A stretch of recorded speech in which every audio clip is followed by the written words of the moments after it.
Hello, everyone. Ohayo gozaimasu. Welcome to Ohio Anime. My name is John, and thanks for joining us tonight. We're going to be discussing Sakamoto Days. Sakamoto Days, the anime adaptation that is on Netflix, season 1, covering the last 3 episodes specifically. We'll give our overall thoughts, and you'll notice I'm saying we. That's because it'll be myself and Andrea. Hello, Andrea. Hello, I get to see your lovely face. Yeah, people watching later will have no idea. We had technical difficulties, but for anyone But live, now that I just spilled the beans, God, Andrea, hold it in. It's all right.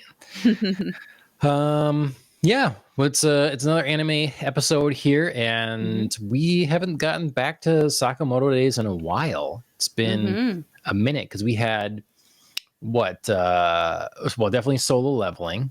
Yeah, of course. Discuss that. And then there was something else in the middle too. Witch Watch. That's right. So, yep. Did we have another one, or did we plan that and just sort of like springtime interrupted us? We went on spring break hiatus, as I like to say. Yeah, there was this beginning of the year stuff.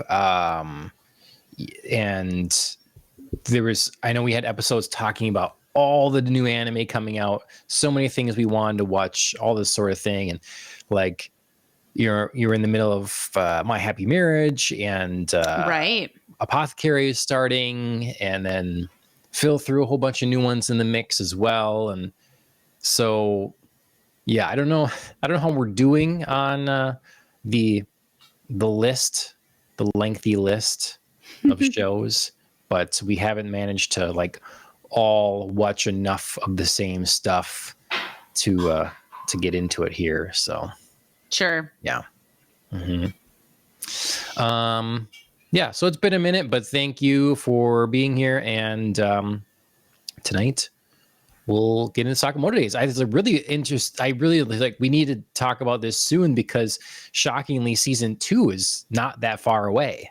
July 14th. Holy crap. So, yeah, we better get it done. Yeah. Right before we launch into that, though, 2 things. One, just want to say, everybody, make sure you like, share, subscribe, all that sort of thing, either on here, Ohio Anime YouTube channel, or you'll find both the regular Popcast on the Rocks show and this one, Ohio Anime, on Popcast on the Rocks, pretty much everywhere else. Podcast services, Twitch, X, whatever. You can look for Popcasts on the Rocks.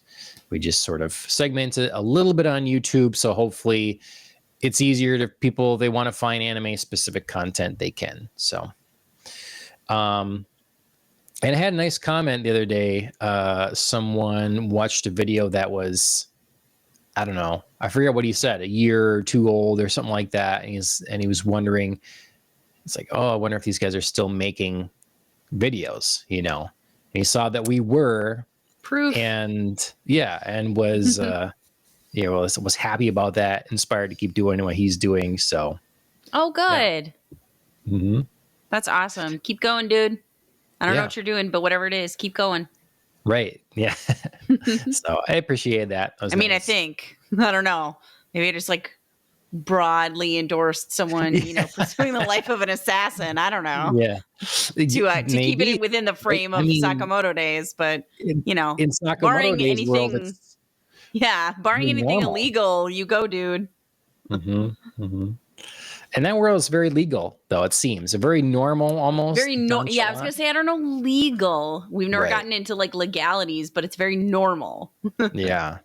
It's regulated somehow. You get a little ID card and everything. The other thing I wanted to bring up was the Crunchyroll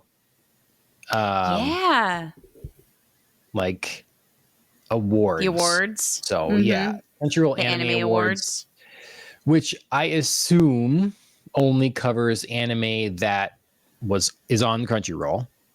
That would stand to reason. Right. But did you get to look through any of the award winners?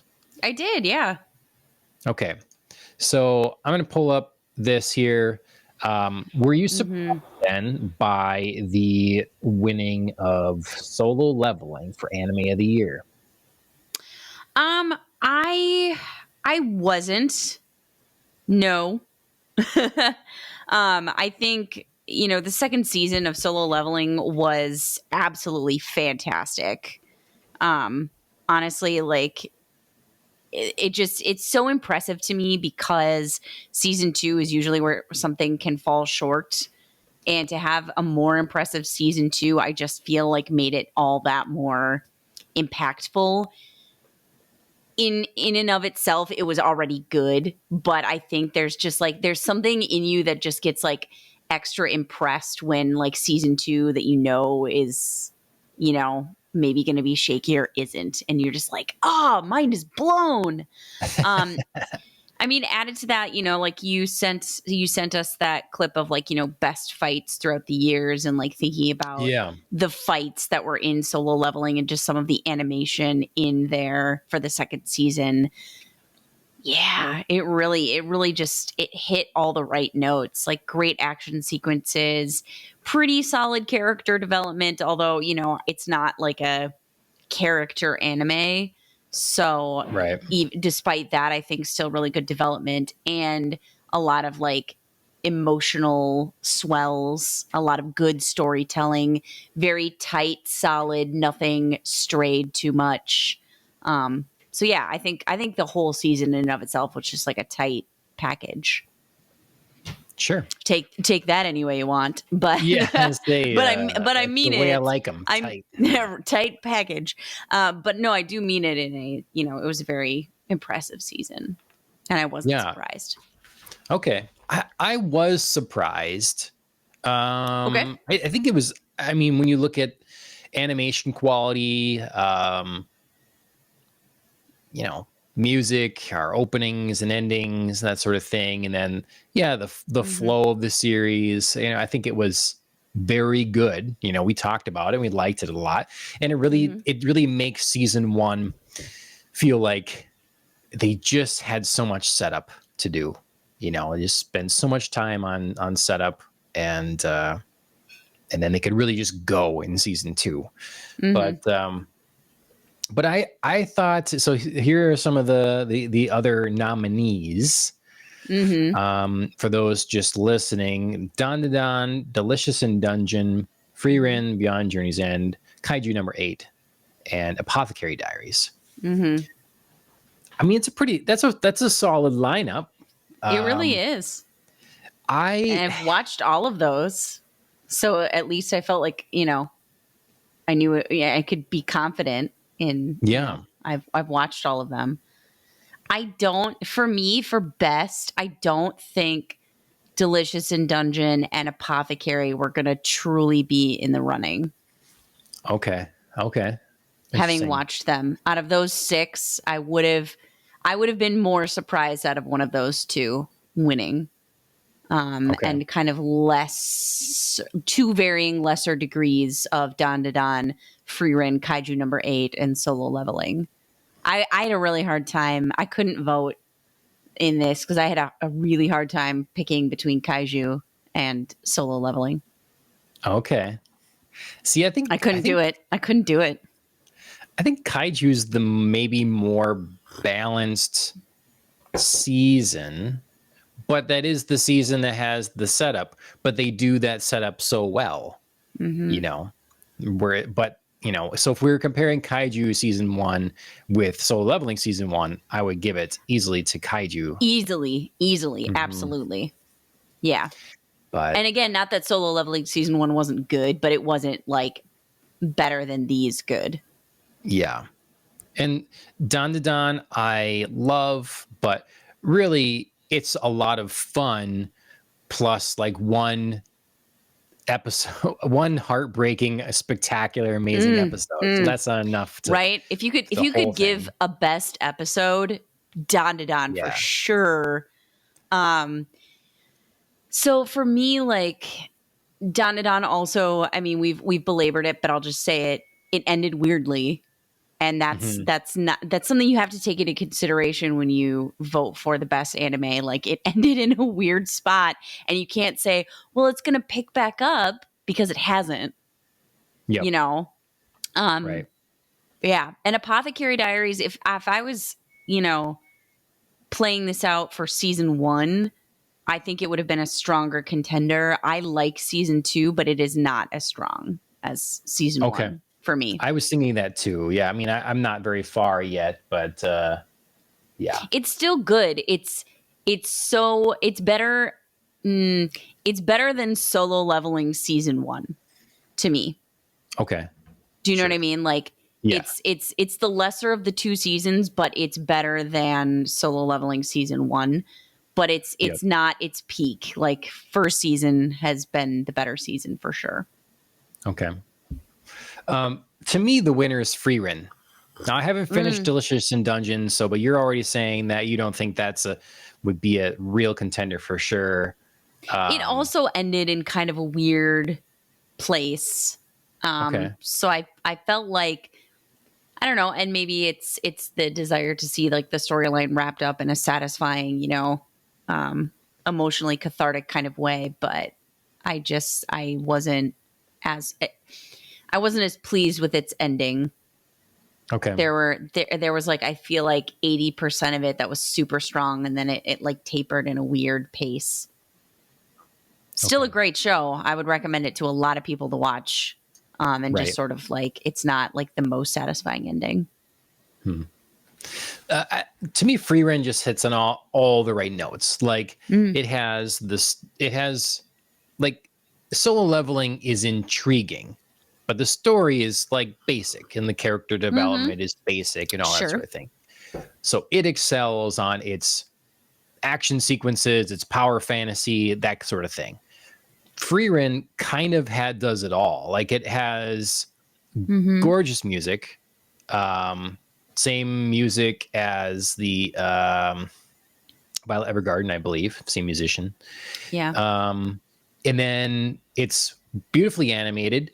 It has a fun cast of characters that you can tell there is development, and it plays with the age of an elf, the kind of never-ending element of that, well and differently. And it I don't know, the sort of, anything can have a adventurer's quest, but adding in the extra level of, this has happened before, we've had this quest before, and one of the people was part of that quest before, makes a really interesting sort of thing, and like seeing where she learns. And I don't know, I think it's a really interesting time play.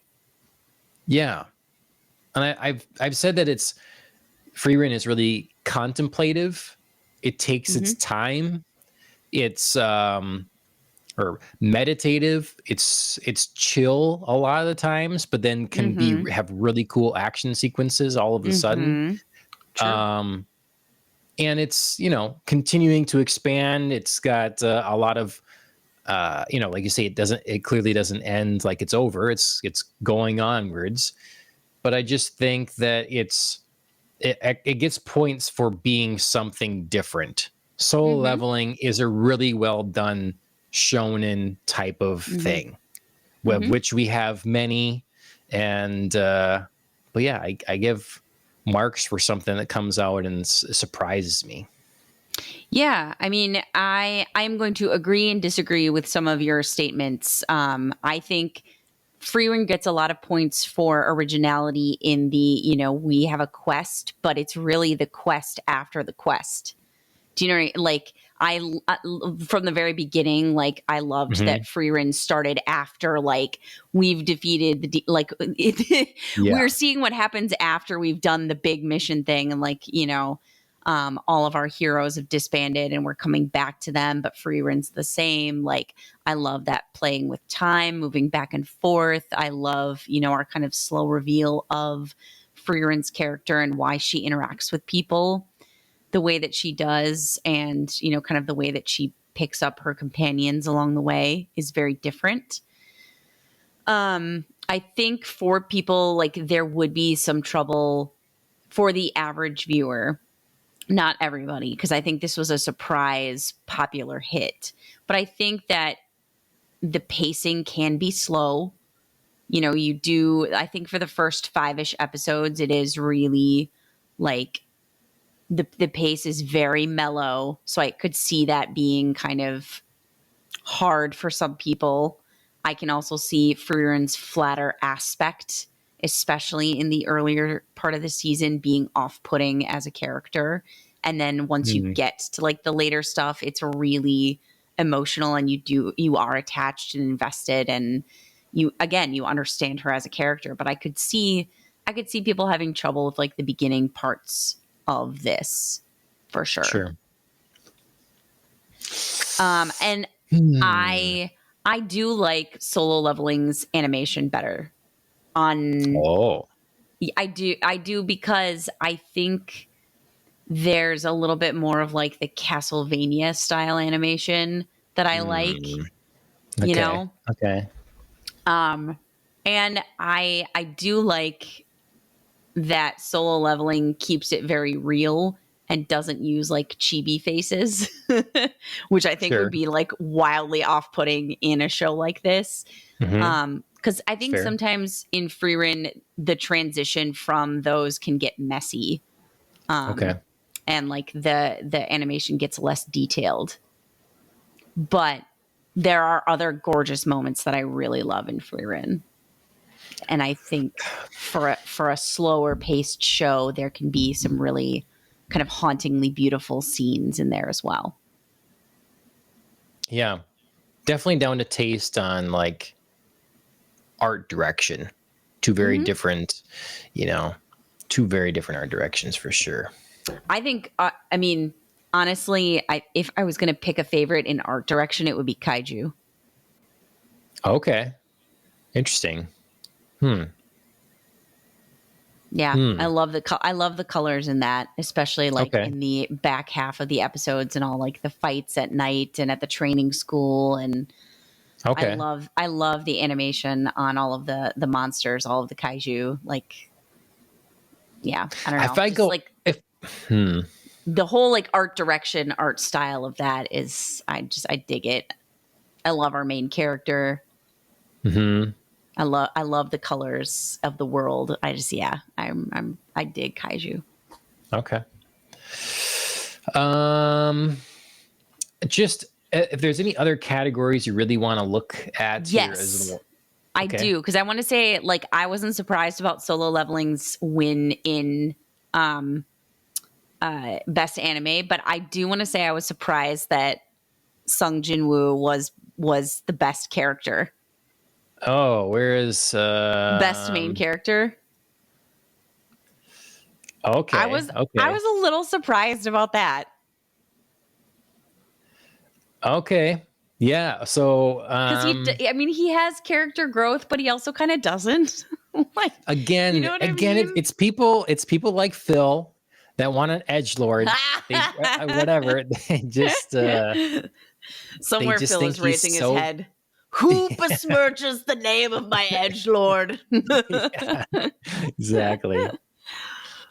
Well, okay, for people just listening, Frieren from Frieren, Kafka from Kaiju, Momo and Okurun from Dandadan, and Mao Mao from Apothecary Diaries, along with Jinwoo from Soul Leveling. I was surprised he won Best Main Character. I would agree. Yeah, I would agree. That is... I mean, I could see it. I could see Momo and Okurun kind of like taking each other out. It's hard to have two people from the same anime. Do you know what I mean? And I feel like they were both such solid main characters that there isn't one that people will be like, oh, obviously I'm going to vote for. You know what I mean?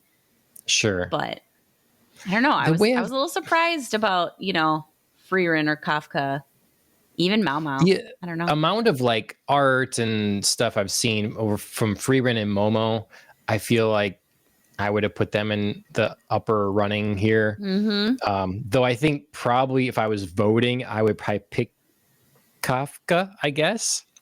I would. Kind of I unique, love you him. know. Plus, Oh, man. if I want to, yeah, if I want to, empathize with the slander against Yeah, the. I love his whole character development over the first Mhm. season. Like obviously he's this like down on his luck dude, doing cleanup crew after the real battles happen, and then he like has this crazy thing happen to him. He fights to get into the academy and train and fight kaiju with his love. I don't know. Yep. He goes through like such a transformation. He's my favorite. Sure. Okay. Yeah, those are interesting. We got to see then best supporting character. Okay. Yeah, not Fern. shocking. Okay. So Fern, Fern from Freeren, Himmel from Freeren, Jinchi from Apothecary, and then Seiko from Dandadan, Senshi from Delicious in the Aw. Dungeon, and Turbo Granny for Dandadan. Boy, do you have a feeling like there was some very similar popular anime this year? Yeah, right. Yeah, it's true. Yeah, I'm Okay. not shocked at Fern at all. Yeah. I mean, she's fun, she's grumpy quick though, but it's developing and makes for Senshi's fun too. That's an unexpected. I love that. I love that he Was got the cool. nod. Yeah. I know. Yeah. He was such an important supporting character too. I mean, he was almost the main character, but I get why he wasn't. Mm-hmm. But he's a great supporting character. Yep. Then I Delicious must in Dungeon is really ensemble, so that's hard. Right. I need to see Best Romance. We got to see that. Okay, Blue Box. Blue Box. Interesting. I've heard a lot of good things about that. Yeah, I have not watched it. So the other nominees: A Sign of Affection and Blue Box, Makaine, Too Many Losing Heroines. I haven't heard of the two on the right. Scott Pilgrim Takes Off, and The Dangers of My Heart Season 2. Okay, see, Dangers of My Heart Season 2, people really like Season 1. I didn't know about Season 2 if that had the same kind of a draw or not. Which ones do you say you hadn't heard of? The two on the right there, The Dangers in My Heart Season 2, and then Makine, Too Many Losing Heroines. See, I'd heard of the others. I didn't think Dangers of My Heart was on Crunchyroll. Well, let me look right now. Because that was a thing that I thought was exclusive to High Dive. Dangers. It doesn't appear that it is. What? See? Oh my God, this can be any anime from anywhere. Oh boy. This opens things up. Yeah. Yeah, it's definitely not here. Okay.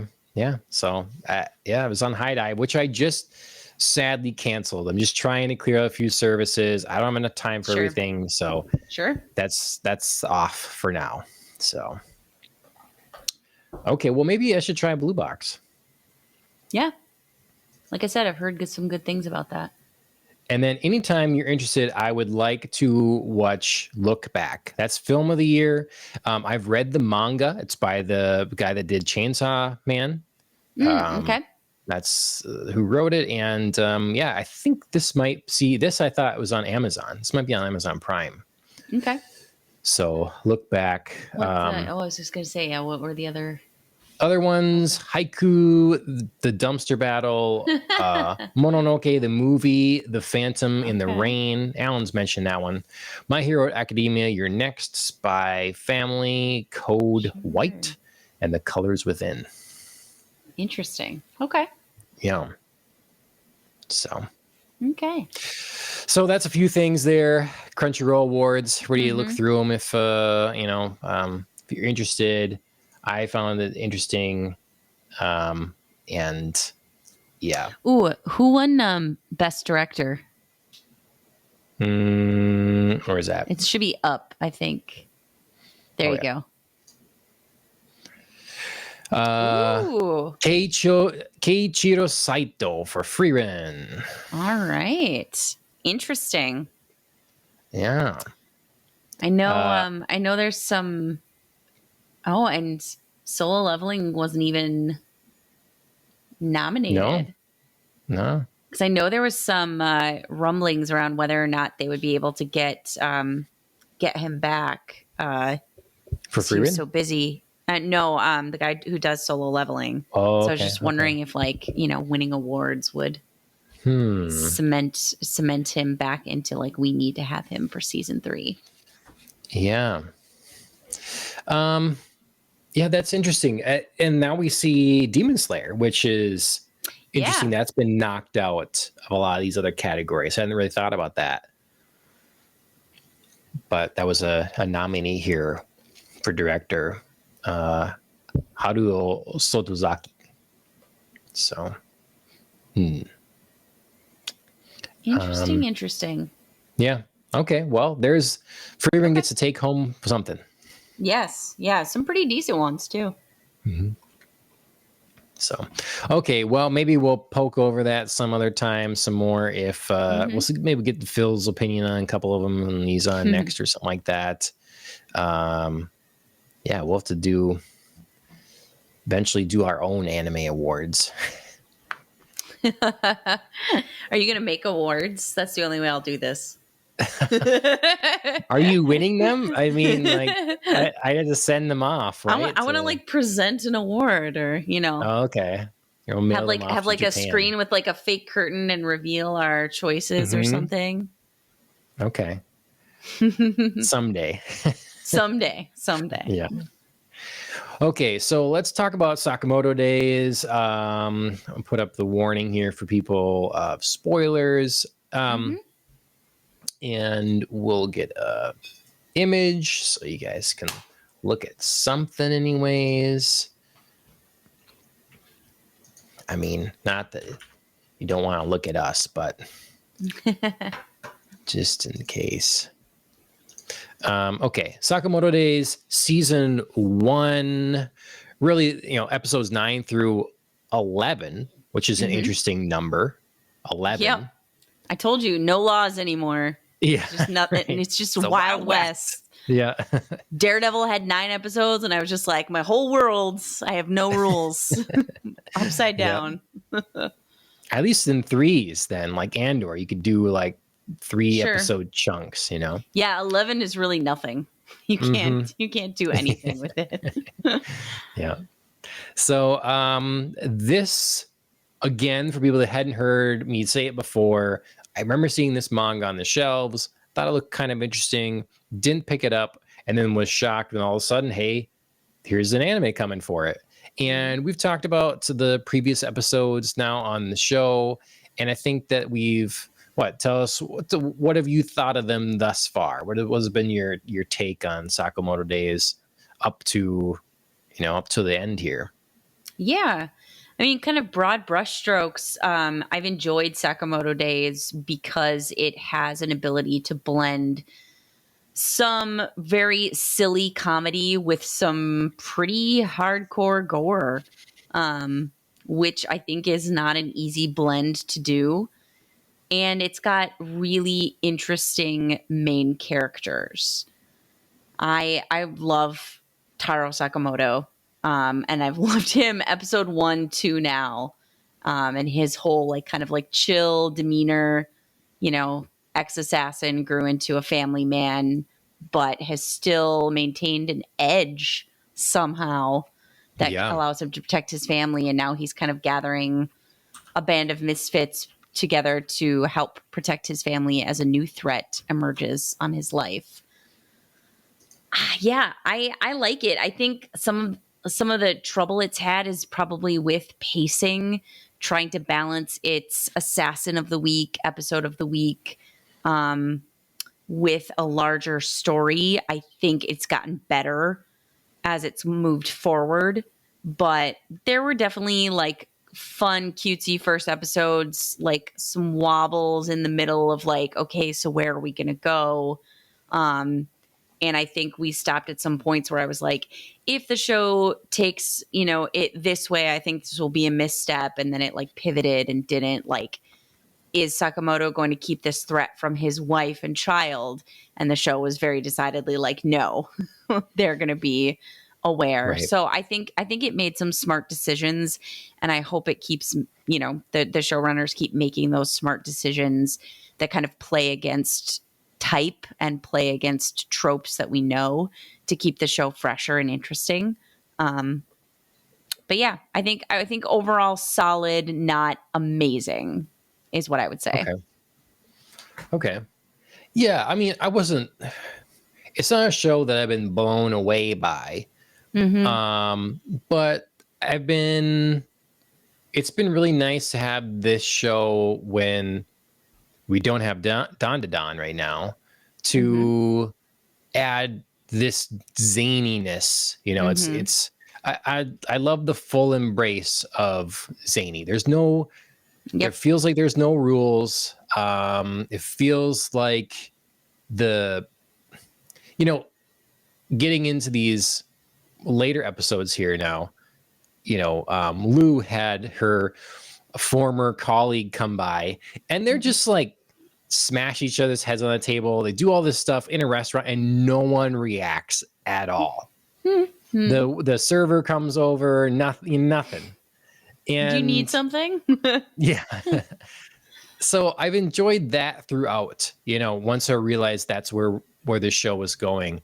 And so it's just been a fun weekly watch. Like, again, there's the shows you want to binge, and there's the shows that maybe are not as good for binging.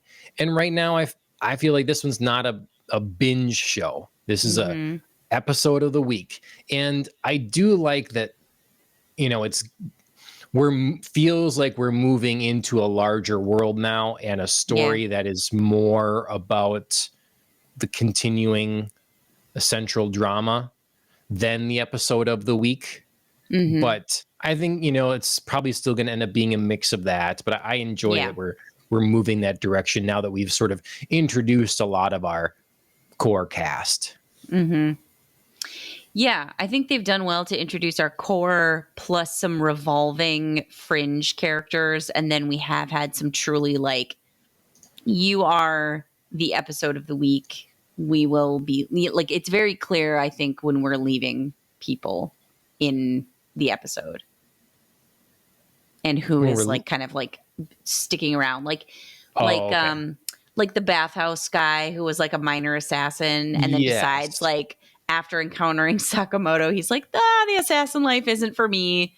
Like very clearly Sakamoto wasn't going to collect this guy and he's going to inherit his bathhouse. So like, he's not coming back, Right.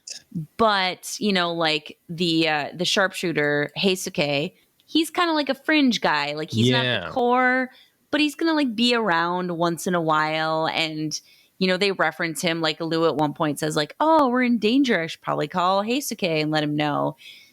Like he's still their friend. He's just not them in Sakamoto's store. So I think the show does like a good job of delineating like who's who and who's really going to be affecting the world. The only characters I haven't really enjoyed their balance of is this like long-haired guy with the hammer and the girl with the briefcase who are looking for Slur.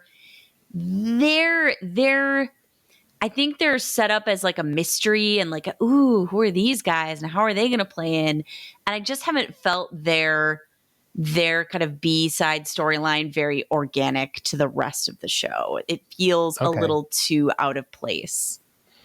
I haven't felt that they've been very organically worked in. Okay. Yeah, I mean, I know it's to set up the larger like context for Assassin World, for Slur, and the Order and all of these like other assassin pieces, but they've just felt weird. Like their scenes have felt weird. Okay. Yeah, I guess I hadn't thought too much about them other than that it's like, okay, these are, they're showing us the different, people that are actually powerful. It's doing that thing in the show where, you know, you got all these people that think are tough and then they're not, and then they think they're tough and they're not, and they kind of keep ratcheting up like stronger and stronger people, but no one is even close to Sakamoto. But then when you get the people that he sort of respects, you get it like, oh, there are going to be some people that there are other people that might be on his level, but we're just not there yet. And so these two are sort of, the way I interpret it anyways, is like elite of the elite sort of thing that we're going to kind of dangle out there as like future players. Yeah. But they're not really involved yet. And yeah. I totally get their purpose. I know that they're like the tantalizing, like extra bits and the, ooh, like it's a mystery. How are they going to fit in? I just think that angle hasn't been done very well. It's almost like we've been given too little, that I'm sort of annoyed at them for like interrupting my story because I don't see the connection yet. They're too fringe for me right now. Now, I don't remember. I think when we're talking about these groups and stuff, I think the biggest winner was the guy that like flings little balls and stuff and has a thing or whatever. Hard boiled, you know? Yeah. And his partner. Those two are still the peak. Hands down. Yep. I agree. They're the most fun. Knew their names. Hard boiled is but what's his actual? Oh, okay. Let's see. Boiled. Oh, boiled. And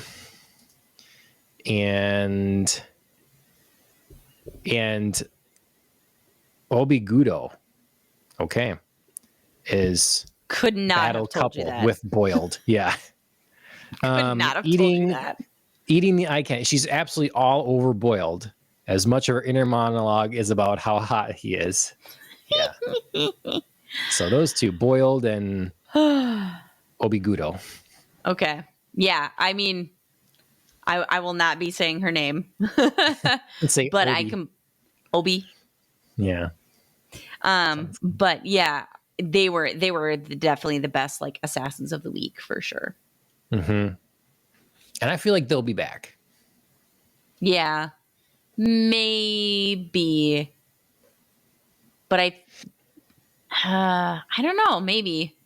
I feel like they're making along the way, they're going to have their core group, but they're sort of, you know, they're going against the whole organization and everything. And I feel like they're kind of gathering their, not wittingly, but they're gathering their allies. And so these are people that like, oh, they didn't kill us. You know, they left us alive. We respect them. And we're in the end, there'll be people that are there for them. Yeah. I think that's the way a lot of these people are going to be. Yeah. Yeah. I mean, we have talked about Sakamoto kind of collecting people before. And I feel like, yes, for a majority of these people, like leaving them alive kind of, you know, gives them, they always come away with like a respect for Sakamoto. Yeah. So I could see it. I think still they're sort of like the one-off people and they arrive at the very end. Whereas like Heisuke is going to kind of float around. I think the black-haired kid who can change his face, like Seita or Seba. Oh, I think is his name. There is, okay, the guy that can. He's like so good at Natsuki disguise. Seba and. Yeah, Seba. But there's another Seba here. There is. Oh. Mafuyu Seba, a young teenager who took the exams with Shin. I don't think it's him. Okay, well, the guy looks like he can turn invisible. You know, the invisible guy? Is that what you're talking about? No, because the invisible guy was in the lab and he was like creating problems for Shin. Yeah. But there's the other guy who was like, he was like so good at disguises that he was like basically invisible, and he was like warning Sakamoto, but he like kind of was doing it in a like I'm testing you way.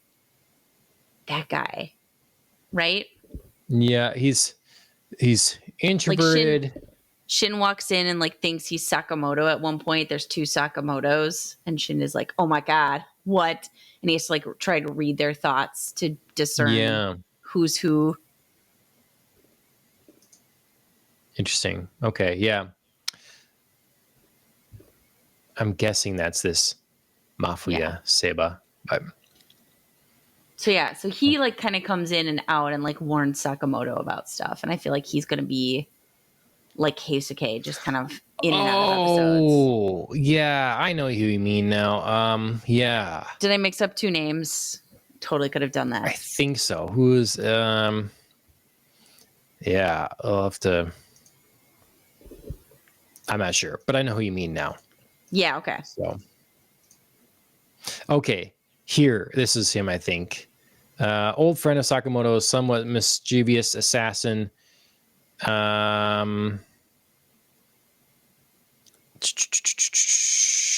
He lies so often that we can tell when he is serious or not. Okay, he just disguises are functionally magical Yes. for how they defy dimensions to the point you can make Taro look. So that is Yoichi Nagumo. Oh, Nagumo. okay. Nagumo. Yep. All right. So there's lots of characters. Can't really remember the main characters' names. So yeah, the side characters.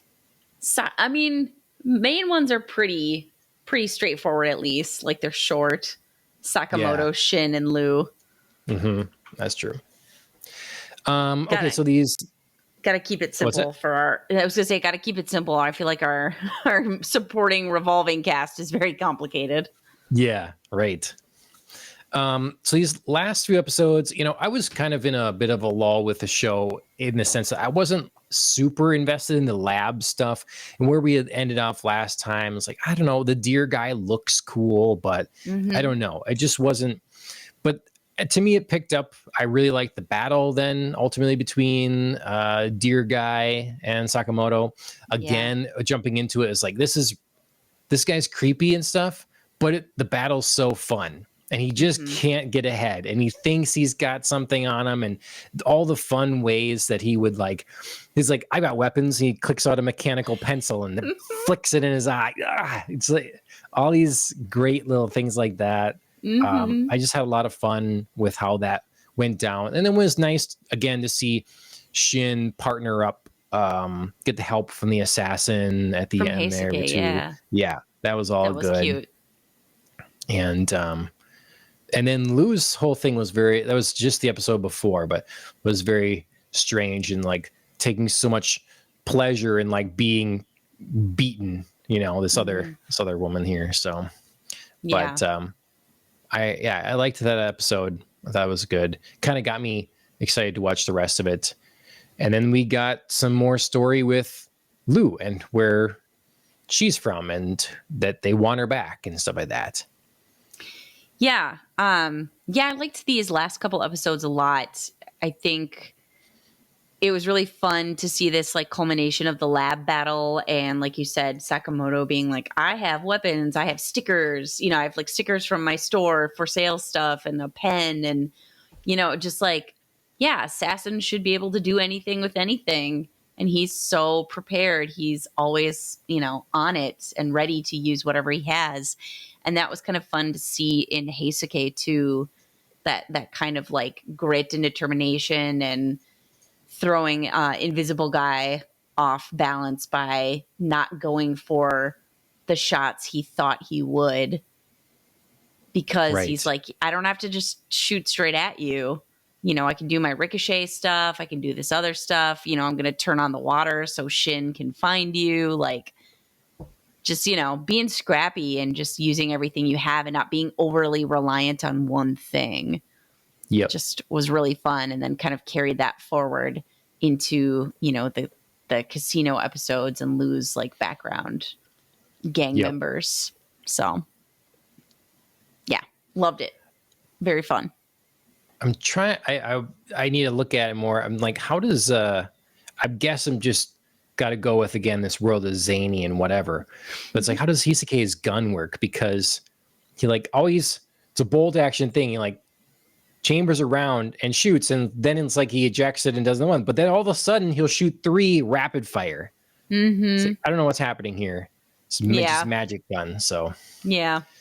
I guess in a show where magic gun you can add guns into a person's face and stuff, they just gotta accept whatever. Yeah, like steel ropes coming out your arms. You know, Yep. You can do whatever. And then he can cut those cables with just paper or whatever. Like a little impressive. Yeah. Well, Sakamoto can also apparently cut people's clothes off with playing cards, as he does again at the casino. So, man's got skills. Man's got skills. Yeah. So, Lou is confronted by a guy that, she grew up with. It looks like he's always looked up to her and stuff. And he realized early on he's not the fighter, but he is pretty smart. He's got the brains. And so in her absence, he's been kind of helping run things, it seems like, but they want her back in the gang to run things.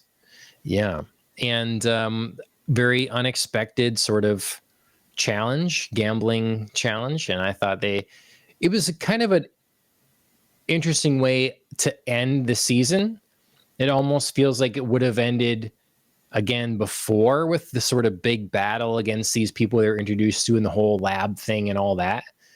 But, it's like we started a new little thing over a course of 2 episodes and then it ended. But ultimately it was fine with it. We kind of got a new partner sort of, and got to get up to some fun and gambling.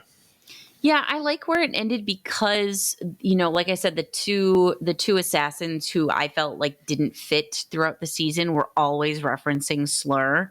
So I felt like we needed to get there. I felt like the show appropriately needed that intel drop from Wu-Tang at the end to be like, Slur is the one who's after you, and now he's got, assassins coming to kill you, and he's got this whole like setup and whatever. Because we needed to get there.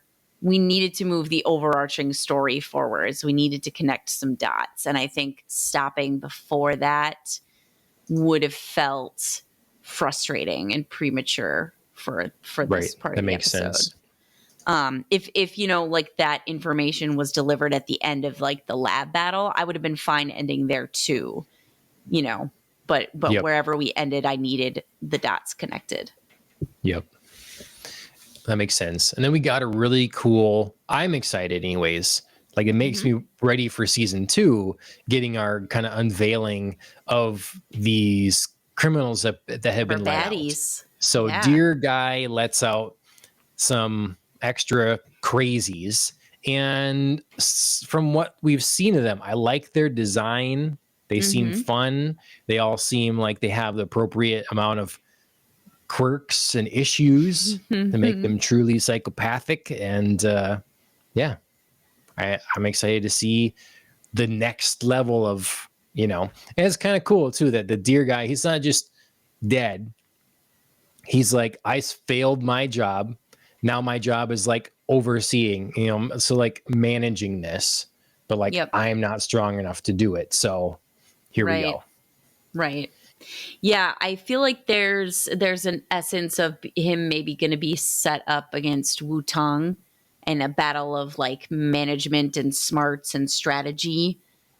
And Sakamoto, Shin, and Liu, and possibly others are going to be set against these, these crazies, these bad boys who have just been let out of prison and are coming after Sakamoto and his family.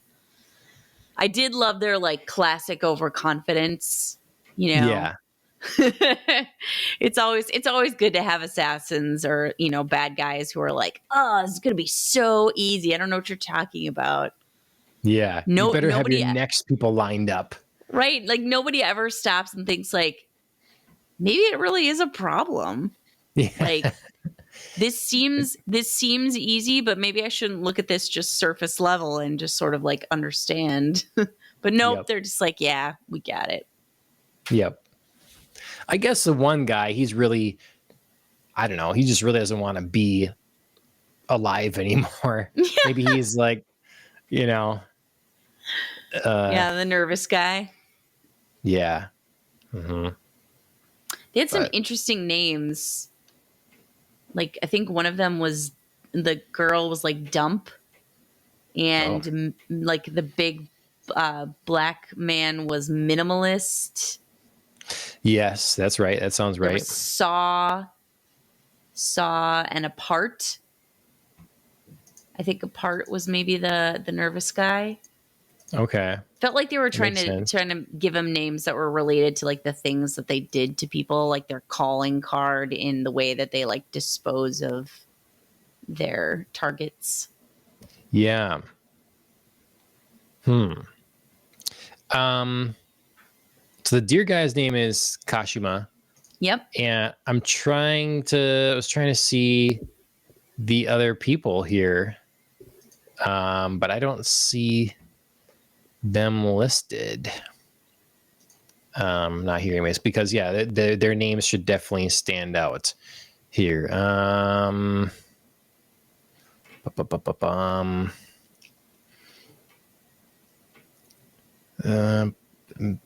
yeah, there's Boiled. Yeah. Boiled. I'm gonna cosplay as Boiled. Ashley can be your OB. Yeah, that'd be fun. Other assassins. Okay, death row inmates. Okay, yeah. Apart. Yes, Yep. Apart. He is the depressed guy. Dump. You're right. Is the woman. Minimalist, the large black guy, and Saw. Okay. Basically had it. Yeah. Yeah. Yeah, I thought the names were interesting. I definitely like rewatched like the little character card for Dump because I think she was first to make sure that I was like, that's really her name. And then I saw it and I was like, okay, I guess we're going with like, kind of like creative. So trashy. Yeah. It's dumpy. It was interesting. So yeah, I'm excited for season 2. I mean, I thought the season ended well. Again, I'm excited for what's to come. So I think can't ask for more than that. It got me over the little bit of a slump I felt towards the the mid. Yeah, and yeah, ready for more, which is going to be a jam-packed July. Yes, and I mean, like, because Kaiju comes out July, doesn't it? July like 8 or something. Something comes out July. I think Kaiju is July. Don to Don is July. Then this and yeah, and Don to Don is starting by doing a kind of thing in theaters. So yes, it'd be really fun to do that. It's like the first 3 episodes or something like that. Kaiju is definitely in July.